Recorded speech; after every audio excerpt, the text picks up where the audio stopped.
Welcome back. Today we are discussing 6 of the most common exercise mistakes that actually lead to more joint pain. So when we're talking about overcoming pain, keeping active, keeping strong, doing all the things that we love, exercise should be part of the solution.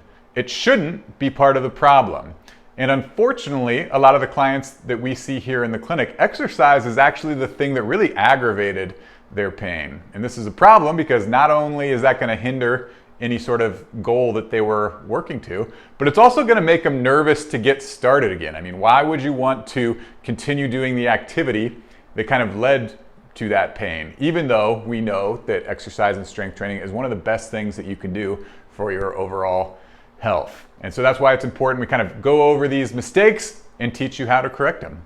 So, very first one is no movement foundation. So what I mean by foundation is really a solid understanding of what these movements should look like. Again, just like a house, movement is built with these building blocks that you can kind of start to build over time as you develop a deeper understanding. What happens a lot of time is that people get their exercise routines from all over the place, from YouTube, Instagram, magazine article, maybe some coach from a long time ago who taught them these exercises, but they never kind of built that solid foundation. And without a solid foundation, it's going to lead to poor form, especially when you start to fatigue. First thing to go is form, especially if you don't have that understanding of what it should look like. And over time, that's eventually going to be what leads to pain.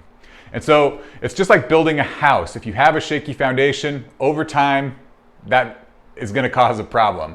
Same with exercise. If you don't have that solid foundation of how to hinge, squat, lunge, lift, over time, that's eventually going to catch up to you and really be a problem. So we want to make sure we build that solid foundation, that solid understanding of these movements, which I have a lot of resources. Be sure to check them out.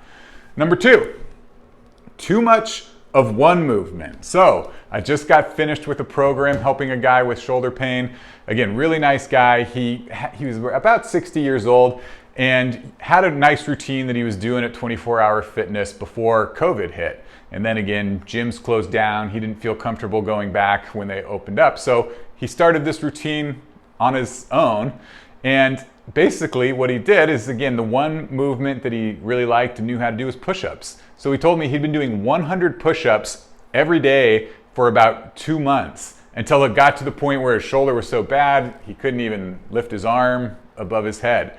So we really want to make sure that we have a variety of movements, that we're not just doing one movement over and over and over. That's going to be sure to kind of overload our joints and lead to pain. So that's mistake number 2. Make sure you add a little bit of variety and don't do the same movement over and over and over and over, especially if it's push-ups. Push-ups are tough. All right. Next is too many high impact activities. So one of the bigger crazes now is like this high intensity interval training that people really love. And I've done it before and I really enjoy it. But the problem is there's a lot of high impact activities. And if you're somebody who has a history of back pain or joint or knee pain or really any sort of joint pain, it's those high impact activities that are going to make this pain worse. So there's not really a reason for somebody with back pain or knee pain to be doing box jumps, to be doing a bunch of burpees. Even running is a pretty high impact activity. Don't get me started on running. That'll be maybe a whole nother video, because running is a very high impact activity that can contribute a lot to pain. So we really want to limit the amount of high impact activities if you're somebody that's dealing with joint pain. Number 4, focus on reps and speed over control. So another thing that happens with especially these high intensity interval things is their main goal is number of reps and how fast you can do them. A typical workout is how many lunges can you do in 10 minutes or in a minute span, right? And so then the focus becomes how many of these lunges can I do, disregarding all form. And what happens, especially with lunges, I use that because it's pretty common, is you all start to kind of wobble back and forth. You start losing control. And when you lose control, that's when more impact goes through the joints. So when we're exercising, the most important thing we should focus on to limit pain is control. You should be able to do each movement with control. Pay less attention to how many reps or how fast you're going. And number 5, on a similar note, is focus on weight versus control. So that's kind of the mistake number 5. This just happened actually with my wife the other day. We were doing some weighted lunges, and she really wanted to get a heavy weight. And what ended up happening is she'd do a lunge with the weight on her back and just dropped her knee on the ground to stand back up. So again, she was able to do the movement, but she just slammed her knee on the ground to do the movement. So what I had her do, take a little bit of weight off. I know it's not as much weight as you maybe want to do, but it's more important that we're able to control that weight to avoid, again, kind of these high impact activities, slamming our knee, contributing to back, knee, joint pain. So again, it's really important that we focus on control over speed and over weight as well.